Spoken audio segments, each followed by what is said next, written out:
As you may or may not know, my wife and I just got back from Vegas. It was a great trip. We ate, we drank, we had a blast.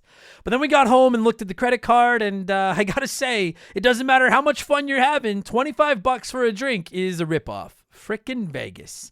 I hate getting ripped off, and so do the lads over at Harry's. They spent years watching the razor blade companies rip people off and said, no more.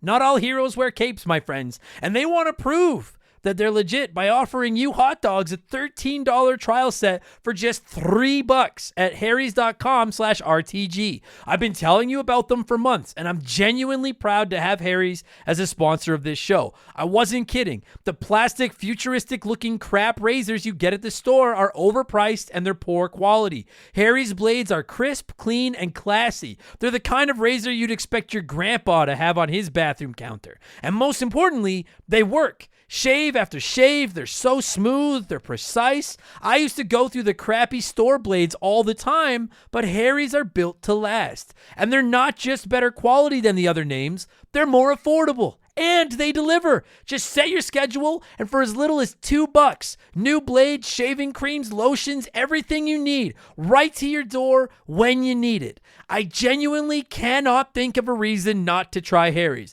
And I'm not just saying this because they're sponsors. They're the best shaving supplies I've ever used. Try them out, and if you're not happy, your shave's on them. And unlike the other subscriptions, they're really easy to cancel if you want to too, which is a nice bonus, but believe me, you're not going to want to cancel. Getting ripped off isn't funny. Switch to Harry's. Get started with a $13 trial set for just $3 at harrys.com/RTG. That's harrys.com/RTG for a $3 trial set. Remember the Game is brought to you by my website, abcomedy.net. As you may or may not know, I'm a comedian by night. And as much as I love talking about old video games, telling jokes is how I actually pay my bills. So please check out my website. In addition to old episodes of this podcast, you'll find my blog, videos of my stand-up, all of my upcoming shows, and my contact information. If you need a comedian for your next fundraiser, corporate event, house party, whatever you got going on, hit me up. Again, it's abcomedy.net. And if you're enjoying the podcast, please subscribe to it. Please leave us a good review. And most importantly, please tell a friend. I'd really appreciate it. There'll be a new episode every single Wednesday. Thank you guys so much for the support. I hope you enjoy the show.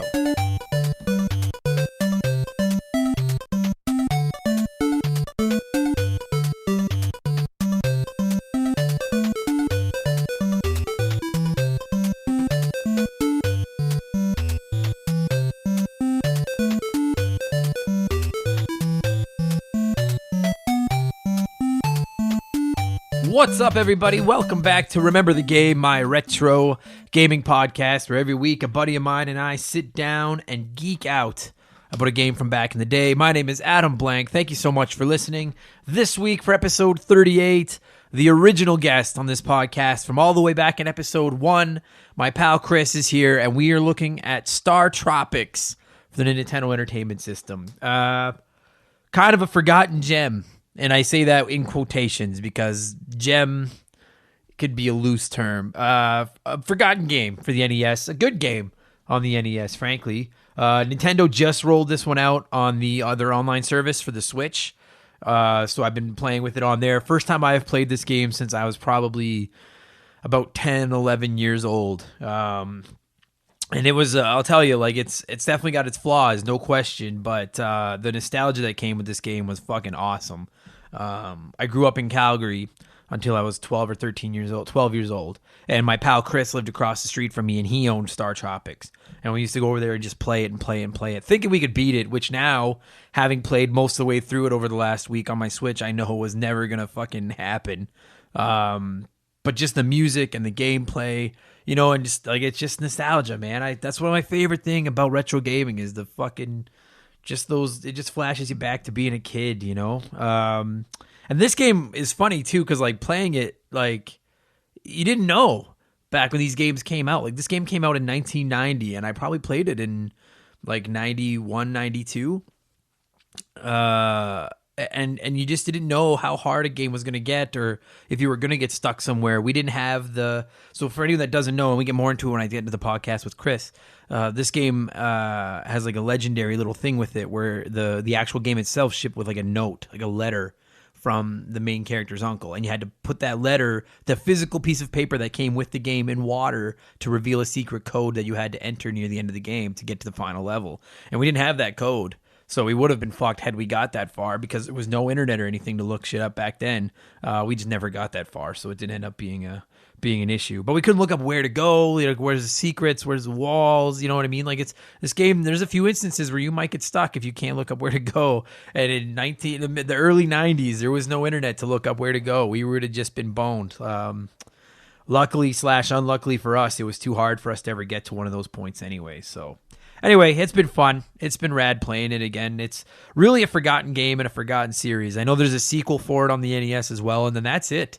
And I'm really surprised that Nintendo's never done anything else with StarTropics. And I may be wrong on this, but I don't think it ever showed up as like a spirit in Smash Brothers even. And literally every video game fucking ever is represented in the new Smash Brothers game as a spirit. But I don't think StarTropics was in there. And it's owned by Nintendo. I don't understand it. But anyway, this episode's going to be fun. I had a good time. I love talking games with Chris. This is one of those ones I grew up playing. I didn't grow up playing every game we talk about on here. Sometimes it's one I've played later, or I just played as an adult or whatever.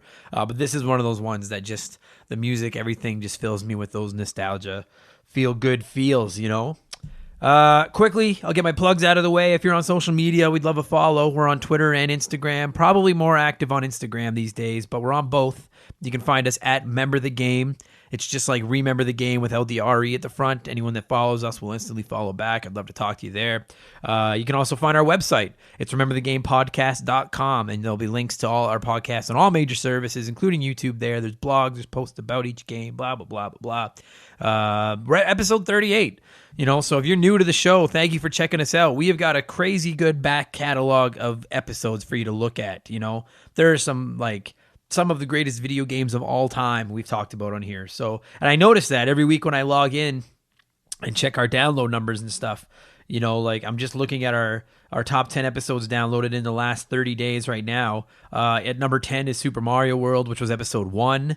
Number 11, GoldenEye, is on the top 10 game or most downloaded episodes over the last 30 days. People are going back, discovering the podcast, and going back and checking out old episodes. So if that's you, if you're listening to this and that's something you're doing, dudette, whatever, lady and gentlemen, sir, miss, it, they, thank you for listening to our show. I really, really do appreciate it. As we creep up on episode 50, I think I've decided on the game I'm going to do. And when I say creep up, I know it feels like I'm like, it's 12 episodes. That's not very much. That's 4 months. So it's a long ways away. But I know the game I'm going to do, I think. I'm just working on it. But anyway, point I'm trying to make is thank you guys so much for listening. Really, I do appreciate it. If you're having fun with it, leave us a good review, tell a friend. All that stuff means the world to me. All that stuff helps us, and we're just going to keep on rolling with this podcast. Oh yeah, just quickly, before I get to the chat with Chris, something else I've been doing, I'm curious to know if any of you do this, is I've gotten much more active in the retro games forum of Reddit. I like kind of just watching from the sidelines, like creeping on Reddit. I don't actually post that often. I tried to get involved in the Nintendo Switch forum, but quite frankly, the administrators or whoever's in charge of it, the moderators, fucking whatever, I feel like they're kind of Nazis, and you can't post anything. Every time I post something, they're like, oh, that doesn't open to a discussion. That's against our rules. And I was like, go fuck yourself. The retro game forum seems a lot more loose and fun. So I'm in there. If you're in there, I'm sure hopefully we'll cross paths. If you found this from there, that'd be pretty rad. I don't promote that podcast in there every week. I've read things about how you don't want to spam with too much of your own content and stuff like that. I am going to post an episode, probably once a month in there. So if you happen to be listening to this and you discovered it in Reddit, please just leave me a comment on Reddit or something somewhere and say, hey, I just really like to know if that's paying off at all. I'm just bringing up my Reddit handle because I don't know what it is. It's AdamBlank17. So yeah, if you're on there, say hey. I'll give you lots of upvotes and say hi to you and stuff. I'm still learning Reddit. I don't know everything about it, but that'd be really cool. And you know what? I think that's it. That's enough blabbing from me for today. Oh yeah. Sorry. No, that's not. I'm not done blabbing yet. Fuck, I'm not done. Another thing I noticed in the Retro Games Forum is a lot of people post their collections in there, their retro game collections, and I fucking love looking at those, man. I used to collect. I got out of it years ago.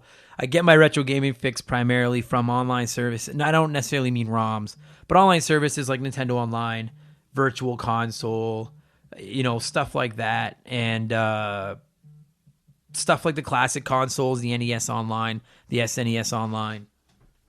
Sorry, my phone is ringing and it was very distracting to me. I hope you guys couldn't hear that. Not the NES and SNES Online. Sorry, the SNES and NES, like classic consoles. I'm thinking about getting a PlayStation Classic now just for those. I don't have a lot of space. We live in a townhouse. There's not a ton of room. I don't have room for a giant collection. I wish I did. But I just find that to be the more convenient way to play them now. But having said that, I love looking at collections, man. We have an upcoming episode coming, me and one of my guests, where we're going to just talk about retro game collecting. And I'm really looking forward to it because I think it's just an awesome hobby. And if you're into it, fucking good on you, because you need to keep the history of this fantastic hobby and industry alive. So thank you for doing that. That's great. Okay. What have I been playing this week? And then I'm going to get to the chat with Chris. I've been playing StarTropics, primarily on the NES Online service, as I've said like 5 times. I'm also still grinding through Kirby's Adventure on there. When I say grinding, it's not that it's too hard for me to play. I just haven't put a ton of time into it, but a lot of fun there. And I started playing Doom, the recent Doom game that came out. It came to Switch, and I finally picked that up, and I've been playing through it. It's pretty brain dead, just shooting bad guys, but it's Doom. Like, you know what you're getting yourself into. Those games are fun. And it's cool. I'm trying to be cheap. I'm not trying. You don't try to be cheap. You just are cheap. And I'm a starving artist, stand-up comedian who makes no money, so I'm fucking cheap. And one of the new ways I've come, well, not new, but one of the ways I've come across getting new games to play is I've really gone to, like, when I finish a game, I go primarily digital. But I do have some physical games. And, they're either ones I want to share with my girlfriend because she has her own Switch, stuff like the Breath of the Wild or Mario Odyssey, or ones that I don't think I'll ever play again. So I'll play through it once, and then I'll what I've been doing, instead of trading them into EB or selling them for pennies on the dollar, is I just trade them. I go on Kijiji and just post like, hey, I finished this game. I'm looking to trade it for another game that I haven't played yet. And that's how I came across Doom, which is perfect because I didn't actually pay for it. I bought Mario Tennis for like $40 a while ago. I ended up trading that for Xenoblade Chronicles 2 that I actually never even played because I just got RPG burnout and didn't feel like playing it. And I just traded Xenoblade for Doom. And when I'm done Doom, I'll probably try to trade it for like Wolfenstein or something. So just, if you're a poor/cheap gamer like myself, and you're looking to save a few bucks, try Kijiji and stuff. Try trading your games, man. There's a lot of people out there interested in doing it too, and they're not going to trade them to you. Fucking just cut out the middleman of EB that's going to give you, that's going to give you $4 for a $70 game. Go trade it to somebody else for another game. Keep fucking playing. All right, that's it. I'm going to shut up. This has been a 9.5-minute intro. No one's complained to me that the intros are too long. If they are, I guess you could skip them or just fucking, I don't know, leave me a review, leave me a comment somewhere. Let me know they're too long and I'll cut them down. I don't know. It's your podcast about as much as it is mine. So as long as you guys are listening, I'll do whatever you want. I don't care. I am a slave to the people. And with that said, cue the music. There it is. And sit back, relax, and enjoy my chat with my pal Chris as we look back at StarTropics for the Nintendo Entertainment System. Thanks, guys. Here we go. This show is sponsored by BetterHelp. Everyone that listens to this podcast knows about our illustrious CEO, my dog Molly. But the other silent partner behind the scenes is my wife. And let me tell you, my friends, a 17-year relationship with another person that has to talk to and live with you is a lot harder to maintain than one with a dog. We've had our ups and downs, and as you all know, a relationship isn't all sunshine and rainbows. They can be a lot of work. You get out what you put in when it comes to relationships, and talking to a therapist can be a fantastic way to put in some work. They can help you work through your issues, learn to communicate better, and even just provide you with an ear to bend when you need it. I've talked to my therapist about my relationships, especially when it came to my stand-up comedy career and how much I was away from home, and they helped me work on ways to keep my relationship strong even when I was out on the road. It turned out our relationship was actually better when I was out on the road, but that's a story for another day. And I know, right? Therapy. Who has the time these days? BetterHelp hears you, and they're making it easy. Fill out a quick form online, and they'll match you up with a therapist that suits your needs and that'll work around your schedule. You pick the meet times, and you can get your therapy fix from anywhere, over video, phone, or just chat. Become your own soulmate, whether you're looking for one or not. Visit BetterHelp.com/rememberthegame today to get 10% off your first month. That's BetterHelp, HELP.com/rememberthegame.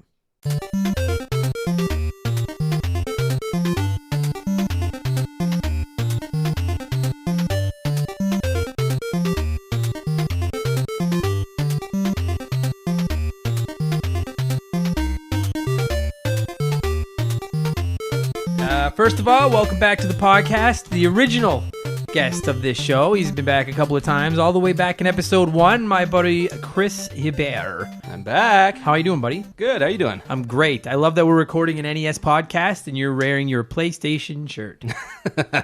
You don't have an NES shirt? I do not, No, I understand that. I'd probably outgrown it ages ago. Okay, so this week, as you'll know from the intro, we're talking StarTropics. I figured it would be kind of topical because it just released on the NES Online on the Switch. Now, I got to ask you, because I know that you weren't an NES kid growing up. You were one of those dark side Sega kids. Why the affection for this game? This is actually a game I beat at a buddy's house. This is being a kid sleepover. We actually played through this. Oh, so you played it. You didn't own a Nintendo, but you still got to play this game. No, this is one of the few that I played through as a kid. Okay. All right, well, that makes a lot more sense. Because as soon as it launched on the Nintendo, you messaged me about it. And I was like, yeah, I'll do one. And then I was like, how the fuck do you know this game? You weren't a Nintendo kid. Yeah, man, my buddy Chris, a different Chris. There's more than one. My buddy Chris owned this game growing up. And, man, we used to go over there and play it and play it and play it. And it was so fun. And it didn't seem as hard as it does now. It was hard. But, I mean, when you were a kid, you played the games you owned. And it didn't matter how hard they were. They were just, that was the games you had. So you played them, right? You got good or you didn't play. Yeah, right, exactly. And then, have you been playing it on the Switch? Yeah, I played it. I've been playing it. I'm just kind of brushing up on it again. I just don't think I have the time to conquer it again. But no, I hear you, man. It all came back pretty quick once I dude, this is So before I started a replay of it on the Switch, I would have given it a 9. I would have been like, dude, I have great memories of this game. It's fun. Haven't played it now, and I'll get to the score at the end, but I'm not giving it a 9 anymore. There are aspects of this game that are really rad, and there are aspects of this game that have aged so fucking terribly that at points, it's not unplayable, but it's the controls add to the frustratingness, for lack of better English. He just doesn't handle well in this day and age. No, it's you're on a grid more or less, right? You can feel it. If you're listening to this, I guess maybe there's a chance that someone listening to this hasn't played this one. I don't know. I was trying to think of how to describe it, and I guess it's almost like a combination of Zelda. It's like if you took the original Zelda's gameplay, but then put Zelda's 2. Reskinned. Yeah. It's got some Zelda to it. It's got the overworld like Zelda 2 to it. There's some minimal RPG elements. When you're in the villages, and you're talking to people, you know what it reminded me of was Dragon Warrior. Yeah. The first Dragon, it seemed exactly like playing Dragon Warrior. I think the action's kind of like the Zelda games, and then otherwise it's like an overworld, like an RPG, like a Final Fantasy or... Mm-hmm. Yeah, they took aspects of a bunch of these different games and kind of combined them. And like I said, I have great memories of it, but playing it this time, I'm like, the overworld is cool. I love the way it looks. It's kind of bright, and on these tropical islands and stuff like that. But the overworld feels almost unnecessary. It's just a way to kind of get you from dungeon to dungeon. It's so linear, because it begs to be explored. I'd love to take the sub and drive it around, or find the islands myself and then find where I need to go. But no, it leads you to the next step. Yeah, right. Each time. Because after a couple of villages, you unlock a submarine. A couple islands, you unlock a submarine to take you to the next islands, and you can control the submarine, but there's nowhere to fucking go. It's just a matter of controlling it into literally the one space you can port it in. And then you get out and walk to the next village. There's nowhere to go on the islands. There's one little village, and that's it. You know what I mean? The only real exploration, as far as the overworld goes, is and I don't remember this from as being a kid, but you can look for some heart pieces. Yeah, which is another thing they blatant Zelda, right? But I think this game was straight up made by Nintendo, was it not? Yeah. It's just like Zelda. It's not a third party. It wasn't from Japan though, hey? No, that was nuts. I was reading about that. Yeah, never. I don't think it probably. I don't even know if it was released there ever. But yeah, it was produced by Nintendo America, and I think it went to Europe. Looks good on them. Japan gets all kinds of games we don't fucking get. So we get StarTropics. Fuck them. So yeah, the overworld feels kind of useless. It's nice. It looks cool, But at the end of the day, they could have you've played it. Realistically, they could have eliminated all the overworlds and literally just made level 1, level 2, because they call them chapters, right? Yeah. And each dungeon is a chapter. And then when you get out of the dungeon or the cavern or whatever the fuck you want to call it, then it says I love that it pops up. You did it, in a giant it's almost like they're surprised. They're gives you a bunch wow. of points too. It's completely arbitrary because you don't see them at all in the game. But. Vintage NES. It gives you a bunch of points for no fucking reason. And then you basically walk around this overworld until you figure out how to open the path to the next dungeon. And really, they could have I appreciate the effort. Like they're trying to throw a bit of a story in there, and I mean, we've talked about this on here many times. I think part of the thing with NES games is they were trying to do things to make them longer. You know what I mean? Like, and a lot of fucking Nintendo games relied on difficulty to do that because they just made them too hard to beat. And then stuff like this, where you're walking around an overworld completely unnecessarily just to, it takes probably a good hour onto the game by the time you've walked all the overworld of it. But you're right. There's it would have been rad to be able to get into the sub and go from island to island, even if you couldn't go into the temples yet or anything. Like just to go island to island would have been fun. There's no reason that you shouldn't be able to do that. Yeah, really linear. There's not really a whole lot of side stuff either. Like you literally go from A to B, beat a boss, and repeat. Other than finding your heart containers, there's not a whole lot of stuff to discover. Which gets kind of weird because that kind of game you figured would be all about. Yeah, wandering around these islands and it's weird because you could argue that it was the NES, there weren't side quests and stuff, and sure, but there was still exploration. This game came after Zelda, by all rights. It's almost like a spin-off of. It's almost like if Zelda and Earthbound had a kid. Actually, I was kind of trying to think of Earthbound a little bit because it does have a little bit of quirky humor to it, not to the same degree as Earthbound did by any chance. No, not at all. There's still some there's some Earthbound and your weapons are yo-yos and baseball bats and baseballs and stuff. Do you not find it weird that they call the yo-yo stars? Yeah, I don't know what that was because it can't even be a mistranslation or anything like that because it didn't. Wasn't translated. I don't understand that. Yeah. I meant to look that up before the show and I didn't. So that shows you how much prep I do for this fucking show. But it's got aspects of Earthbound. It's the majority of it is Zelda. But yeah, that's what I was gonna say. Is even the original NES Zelda didn't have side quests necessarily. Right. But exploration was what made it its game. Right. You could basically go right to the last dungeon right away if you want. You're gonna get worked, but you could. Yeah. And so I don't understand why they couldn't have at least added some form of exploration to this game. It's almost like it's all the overworld seems cool, and then after about 2 or 3 chapters, you're I don't even want to be on. Fuck, just let me play the game. And it was near the end of the NES's life, so they can't even say it was this is our first go. Give us a chance to make something next time. And there's different characters to talk to. You talk to Dolphin, you talk to all the people in the village, and it's not just hi, or the I am error or anything like that. It's actual conversation. And but it just, even the storyline is you're going to try to find your uncle. Yeah. But it just doesn't feel necessary to me. I appreciate the effort. They tried to make it more than just cave 1, cave 2, cave 3, but it just isn't necessary. The core of the game is in the caves or the caverns, the temples, whatever you want to fucking call them. And that's where we'll go as far as the controls go. It's And you know what? This is another thing that I was thinking about it after that Zelda did as well. Is it's even when you're not doing the jumping, we'll get into that in a second. When you're just walking, it's completely grid. Yeah. Right? You can't see the literal grid on the floor, but literally, if you push up, there is no he can't take a half a step. He will move one. Pretty much length. Yeah, that's a good way to put it. It'd be it's almost like it's an invisible board, and he moves one space up. And so what frustrates me about one of the first things that frustrates me about this game is that there are there are bad guys that can move really quick and they can move diagonally and stuff like that, and you can't at all. You know what I mean? And it's frustrating sometimes because you're fucking the bats, those fucking bats. And those triangle things, same thing. They zip in a diagonal all over. Yeah, and you're stuck you can't just even line standing a there. shot up because you have to turn your guy around on the grid. Right, and it's I can't remember if it was you that texted me this yesterday or if it was my friend Patrick because I've been messaging you both about this game. I think it was you.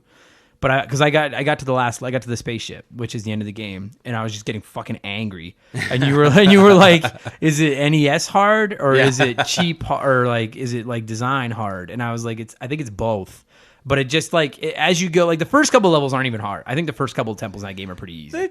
And I don't know, that snake, if it's I had to kind of do it a couple times before I finally killed him. I kind of forgot how much you have to rely on the weapons you find in the dungeon to beat your bosses. Because if you're trying to yo-yo the snake, you're hopping in, hitting them, hopping out before the fire comes. Yeah, that yo-yo is borderline useless against some of those bad guys. I mean, after about 4 or 5 dungeons, you unlock a stronger yo-yo, and then it shoots a beam out of it. But you have to have 6 hearts. to shoot the beam. So and that's one of the other things that makes this game so fucking hard. As my dog is that there are very few power ups. Yeah, I mean there's weapons, but there are very few like hearts are hard to come by. Yeah, they are. Like very few guys drop hearts. Some of them drop stars. And I think if you collect, I think it's 5 stars, you get a heart back. But you usually die before you get 5 stars. I swear on any given level, I collect 4 stars and die. Of course, yeah. That 5th star, it's not coming. And so it's frustrating sometimes because there's minimal ways to get your health back, and then you get that shooting yo-yo, which makes the game like infinitely more playable, like infinitely, because your original yo-yo goes like 2 lengths. Yeah. You know, so you have to be so close to these guys that are moving so fast in angles. At least when you can shoot, you can keep a distance and shoot them. But as soon as you fall under 6 hearts, you're practically fucked because you're not going to find any hearts to get yourself back up to enough to shoot the beam again. And then it does no different. You know what I mean? Like, and every boss too, it's just they almost rely on the secret weapon you find in the dungeon. Like you fight the octopus, you better find the snowman to freeze him, or else it's gonna take hours trying to yo-yo him once when he gets close enough. Yeah, and that's the other thing is like, and I'm bad with this with all games.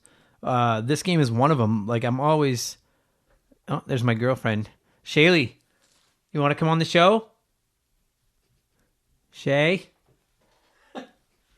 She's gone. What was I going to say? Oh, yeah. The special weapons. Like, whenever I play an RPG, even like a full-fledged RPG or anything, I'm always so gun-shy about using my magic, and I'm always so gun-shy about using my items because I'm always afraid I'm going to burn them out. You know what I mean? Yeah. And in this game, I'm the same way. I'm gun-shy about using the special weapons, and it's like, yeah, you're right. If you use up your special weapons before you get to a boss, most of the time you're fucked. Yeah. You know what I mean? Like, it's first, like, oh, yeah. And, like, so I've been playing it on the Switch, and I know you've been playing a little bit on the Switch as well.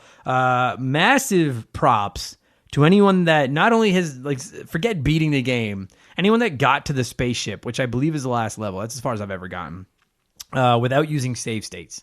Tip of the old cap to you, because this game, like, I couldn't play. Like, I played it as a kid, and we would get to about the fire boss. You remember the fire boss where you have to find the 2 switches to kill him? to drop in the water there. And now, like I said, I got further, but it's save states. I couldn't imagine doing this. Yeah, like after you get to the spaceship, it's almost like a bullet hell game from there. Like there's stuff coming at you like crazy. It's like spaceship is like playing Contra almost, but you don't have the controls of Contra. Like Contra, like God, I would love to do an episode of this show about Contra. That's something we got to do. Contra handles perfectly. There's fucking quick moving bullets coming at you from every direction, but the controls are so crisp that it's easy to dodge. This game, it's fucking impossible, and it just gets you so fuck. I was keeping you on a horizontal vertical, but then something diagonal. Like if it's an enemy, you have to hop over, face up, and then shoot. Like try to hit it. Yeah, or else it's gonna hit you. Like it's fucking ridiculous, you know.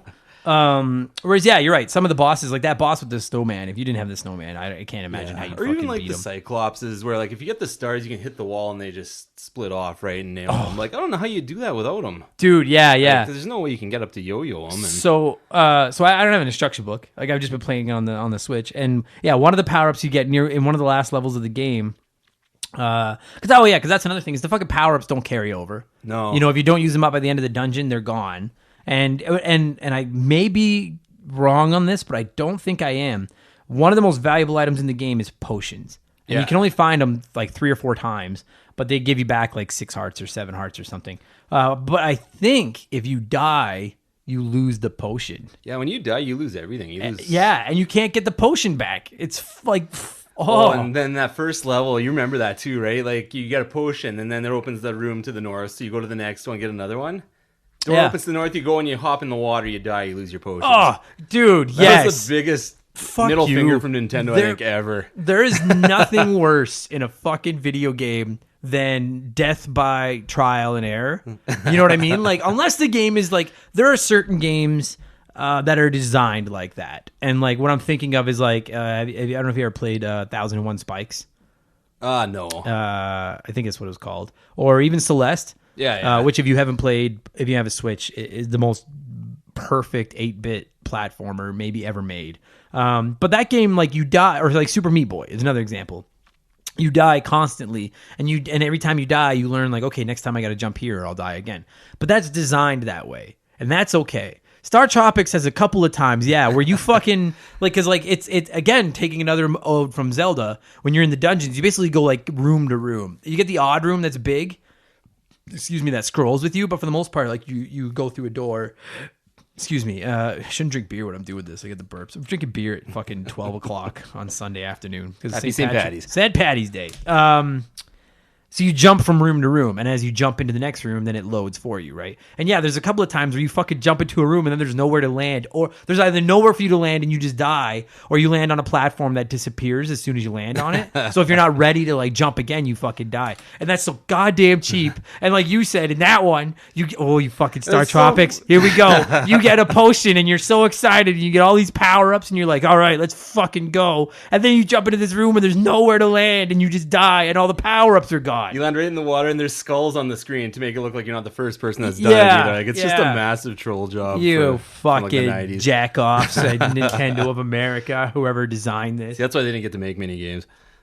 Yeah, right? Oh, fuck you. And then, like, so then you go back to the start of the dungeon or wherever the last fucking checkpoint was. You have, like, no hearts. And then you're just fucked. And basically your only option, half the time, like, especially when you get into the later levels, if you die, you might as well just reset. And just fucking, you know what I mean? Like, just go back into the dungeon with a full set of hearts and try again. Because you can get your hearts back if you drink coconut milk in some of the villages. Yeah. But you get one shot at it. And then if you fucking die, and then you go back to the beginning of the temple with like 4 of your 10 hearts. And then if you want to refill your health, it's go back out over to that overworld and hike along this boring fucking island to go drink more coconut milk. Oh, you fucking fucking StarTropics pisses me off. So I hate that. I hate the controls. I hate the cheap fucking deaths. I hate that there's no health to regain or very minimal health to regain. What I like... Have you got anything else you hate? I mean, before I go off this tangent, if you hate more, by all means. That's pretty much it. It's looking at it through rose-tinted glasses, I still love it. I mean, it was a lot of fun as a kid. I don't know, like you said, I think it's just kids back in that day. Games, they were probably 10 times as hard and even 10 times as short. Like, yeah, it's like it really isn't that long of a game. It's not like sitting here playing it on the Switch. Like I said, I've been using save states straight up, and it's funny because there's half of me that's like, it's like imagine like the 2 little angels, like the angel and devil on your shoulder. You know what I mean? But it's like the little kid gamer in me and then the adult gamer in me. And the little kid gamer is like, we used to play this without save states, you pussy. And then the adult in me is like, I don't have time for this shit anymore. Save states. My adult's like, dinner was 2 hours ago. Right, yeah. So many NES in like that 8-bit era, so many of those games are infinitely more playable with save states. You know what I mean? It was just, but back then it was just, like you said, half the time there was no way to save. Or there was very little, you know. Could you imagine being like a 6-year-old firing it up for the first time though without save states? No, I don't think you'd play it. Like, I mean, we used to play it, but that's because it was all we had. Like, it was you played what you fucking had. It'd be like if you rented a game for the weekend, right? That was all you fucking had. Yeah. So it's like we have to like honestly, like, you know, a game that. Sorry, I am going to get into what we like about StarTropics in a minute. Then we'll wrap this thing up. But now I'm fired up and ranting. A game that I loved growing up was Bart versus the Space Mutants on the NES. I owned it. I beat it. I'm proud to say I beat that game as a kid. Like, my brother and I played the fuck out of that game. I guarantee you, if I played that game now, I'd be like, this fucking sucks. But it was the game we owned, so you played it. You know what I mean? Like, it just... And there were so many games like that. Like, you were a Sega kid, right? Yeah. But I'm sure you had games that weren't good. I mean, it's the biggest insult to injury is when you beat him. It was just like, yeah, you got that congratulations or... Just some like crappy screen. Yeah, you did it. It's like back to start. Congratulations. Fucking Ghostbusters. Okay, so that's all the shit we hated. But this game does some things right. Like you said, this game is not a dud. It's charming. It's very charming. I love the music. Like, I'm excited to put the music into this one. Like, I mean, it's just that calming, it is relaxing like music. When you're especially when you're in the overworld and you're on the islands, like they do, like it's especially for an NES game, like it's really bright. Like the grass is bright, the water looks like you're in the fucking like Bahamas, and the music, like you really do get this like soothing island feel almost out of it, you know? I love the weapons. Like I said, the baseball bats, the fucking throwing stars, that kind of stuff. That's the main character, Mike. He's just a guy from the States visiting his uncle, right? It's like he brought his yo-yo bats and all that stuff. Yeah. Like, the star. Yeah. It's a star. It's not a yo-yo, it's a star. I like that. I love the jumping aspect. So like I said, like we were explaining, if you haven't played this, you walk like you're on a grid. Like you walk like it's one up, one left, one right. But there are a lot of different areas where there are actual grid spaces on the board or on the screen, and you literally jump onto them. and you can't jump over them, or you can jump over one space, like over one water. But you literally jump from tile to tile, and you're looking for secret switches and stuff like that. That kind of made it fun. It's almost like a little puzzle element to it. It is. Like, you have to kind of hop in almost in order to honestly, get everything done. Yeah. That's my favorite part of the game is the, like, you go into a room, you clear out all the bad guys, and then you jump on all the tiles, like exploring, you know? And then, like, there is the fire boss where you don't even have to hit him. He's just sitting on a platform shooting fire at you, and there's the whole screen is tiles and water. And the object of to beat him is you have to not get hit by his fireballs enough to kill you, and you have to find the 2 switches that are in these tiles, right? And one of the tiles is one of the ones right beside him.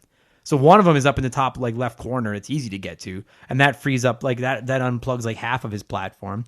And then the other switch to unplug the other half to drop him into the water is literally right beside him. And, like, you never think to fucking jump there because you think you're gonna die if you jump onto his platform, right? I really, you're right. It is like a puzzle, and it's clever. I really enjoy that aspect of the game a lot. And they animated it really well too. Like, for that boss there, once he finally hits the drink, his flames go out, and he's just kind of steaming there. And he looks all sad because he's in the water. He's toast. So, but you're right. Yeah, it's all the characters are well done. Like, when you talk to someone, it kind of goes into like a first person. You face them and they say their lines or whatever. And it's like the graphics are actually surprisingly good. Like for an NES game, I think this is one of the better looking NES games. I love the puzzle aspects. I love the exploration. There's like secret walls that you can walk through. There's a few points, like, you know, where you go. There's a part where you have to, like, you can see the exit to the level is this, like, water, like, geyser, like, it sprays up, and you can see it, but you're like, how the fuck do I get to that? Because it's like a dead end all the way around it. Then you realize you have to go around it, like, around that room in the dungeon, and then walk through the wall to get into that area. You know what I mean? And like, and like, it's not overly complicated, but it's just enough that you have to, like, use your brain. Like, you look at it like a puzzle, you know? Same with diving the sub, too. You got to kind of figure out where to go to maneuver through the islands and stuff like that to get to... Yeah. Like, the one aspect of exploration there really is to it is the looking for the space of the sub.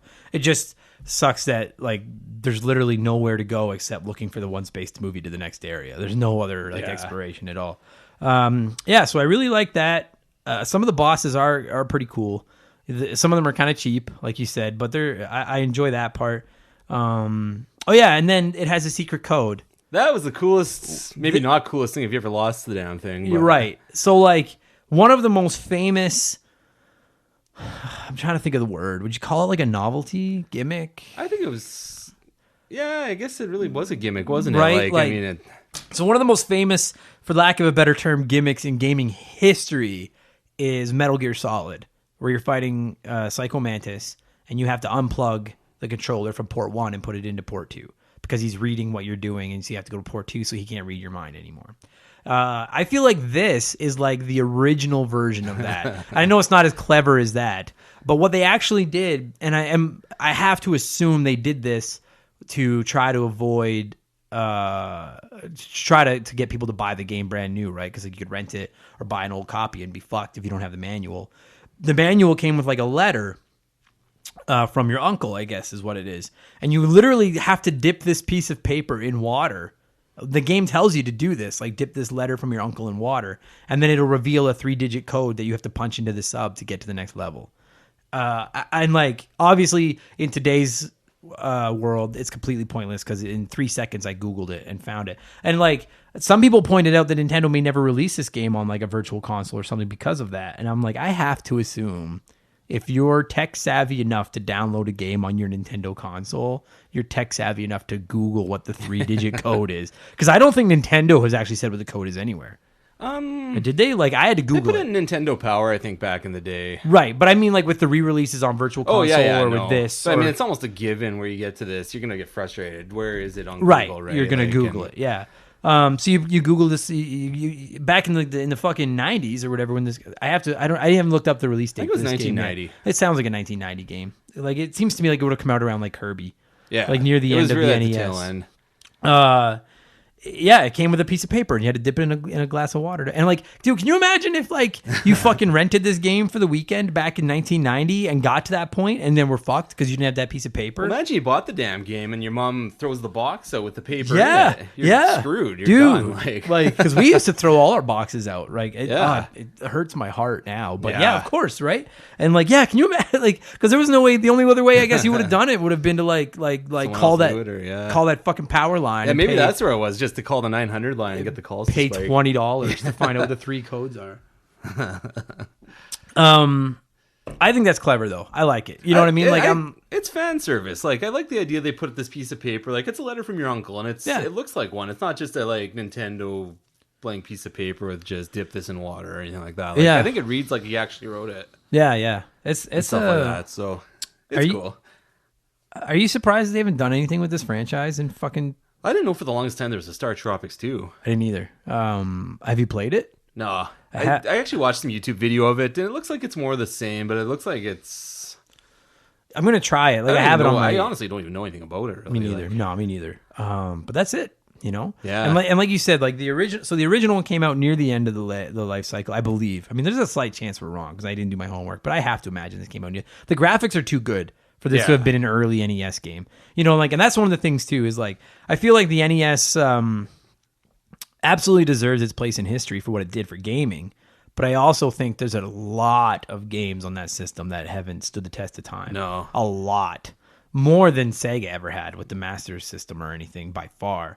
And that pains me to say as a Nintendo kid, but there's a lot of games that didn't work. But near the end of the NES, you were really starting to see like they were like I mean, you take this game, you take Kirby, you take Little Samson, Wario's Woods. If you take Mega Man 6, Mega Man 6, that game ran on an NES is incredible to me. Like near the end, they really had a great handle on what that system was capable of. And this is one of those games that I'm like, I if you told me to tell someone they have to play 10 games to really sell them on the NES, I'm not 100% sure StarTropics would be in my 10 games, but it would be on the short list. Like it's a good game that looks great. It's frustrating as fuck, but so is almost everything on the NES. And you can play it today and not like completely hate it. It's like yeah, like I mean, I've given up now that I'm at the alien spaceship. I've given up. I can't fucking beat it. The game goes from like if the game was a 7 out of 10 for difficulty before the alien spaceship, it goes to a 12 out of 10. Oh, it spikes hard. It's fucking insane. But I had a lot of fun. Like I probably put 10 hours into it, like get into the spaceship, and like no regrets. I had a great time playing it again. Yeah, like crazy. Nothing ever happened with it again. I'm not sure if it's just because it was an American-made game and they just now don't have any interest in going back to it. Yeah, because I'd love to see it with some modern graphics. Like you could have a lot of fun with an island setting and like it just. I mean, Nintendo has so many. Like I mean, everyone when you think of Nintendo, you think of Donkey Kong, Mario, Zelda, like those games, right? But like, I mean, they have Punch Out, they have F-Zero, Star Fox, like these smaller, and I use that term non-disparagingly, but like these smaller by Nintendo standards, these smaller franchises that at least they bring back for games every once in a while. StarTropics, nothing. And if I'm not mistaken, StarTropics 2 is one of the ones that came out well after the Super Nintendo had already released. Oh yeah, like I think it was almost maybe. No, I don't think it was the last one, but it was pretty close. It has to be right near the end, and it's like how did we not get a Super Nintendo StarTropics? Like did they not sell? Like maybe just not being in Japan, it just it surprises me. Appeal, maybe. I don't know. Yeah, the fact that StarTropics found its way onto the NES Classic is really rad. Because I guarantee you, when you look at the list of games, like if you don't play a lot of games now, and then you bought one of those NES Classics, you were looking at that box. StarTropics has to have been one of the few that a lot of people were like, "What the fuck is this?" Yeah, you were looking for Zelda, the Mario's, Contra. You know what I mean? Like that modern kind of stuff. ties to So now, it's kind of a obscure throwback. Good game, man. Before we score this thing, have you got any other praise / criticism? I love any game where you talk to a pig and it just says oink. The way you said that, it was like you had that locked and loaded, like just. It's a fun game. Chris, what would you give retroactively? What would you give StarTropics on a scale of 1 to 10? I'll give it a hard 8. You know what? Like it was the memory I have of that. I remember the friend I beat it with, and it was a blast. Like I mean, that was what Nintendo gaming was all about when you were a kid. Was just staying up late, playing it, having a good time. I agree with that. Yeah, I'll give it a hard 8. 7.5. It would have gotten an 8 till I got to that fucking spaceship and almost put my Switch through my fucking window. 7.5. It's a good game. If you haven't played it, play it. It's on the Nintendo Online service on Switch now. It's on the Virtual Consoles. It's on the Nintendo. It's on the NES Classic. It's pretty well, for a forgotten little cult classic franchise, it's pretty well everywhere. It's pretty available to play. Give it a shot. Chris, thank you so much for doing this, buddy. And you guys, if you're listening to this, I know you're going to be hearing this 3 days late, but happy St. Patrick's Day, and I hope you got as drunk as I'm about to go get. Take care. All right, cheers.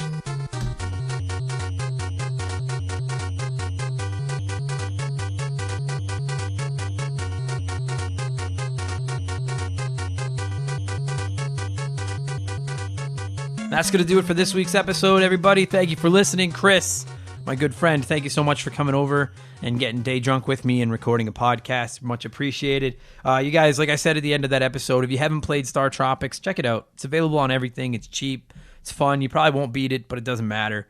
Highly recommended. Really fun game. It's good stuff. If you're on social media, throw us a follow. Twitter and Instagram, we're at Remember the Game. We're on Facebook at facebook.com/rememberthegame. You can find us at our podcast website, rememberthegamepodcast.com. And now I'm on Reddit under the username AdamBlank17. I'm kind of active in the retro games forum. I'm kind of getting my legs under me as far as Reddit goes. Say hi if you're on there. That'd be really cool. If you enjoyed the show, please leave us a review. I don't know what they accomplished, but every article I've read about growing your podcast has said reviews are critical. So please leave us one. That would be great. And most importantly, keep gaming. You know, we're getting into the warm months right away. It's going to get nice outside, and you don't want to be out there getting sunburnt and attacked by bugs. You want to be inside playing old video games like the rest of us. Thanks for listening, you guys. I will be back in 7 days with, if it's the game I think I'm going to put up next week, a real big title. One of those ones everybody's played, everybody loves, or maybe it won't be. I don't know. I fly by the seat of my pants. I don't know what the fuck I'm doing. All I know is there'll be another episode here in 7 days, and I hope you all listen to it. And until then, thank you guys so much. I say it 100 times a week, but I can't tell you how much I appreciate you listening. And take it easy, and I'll see you guys again in 7 days. All right, cheers.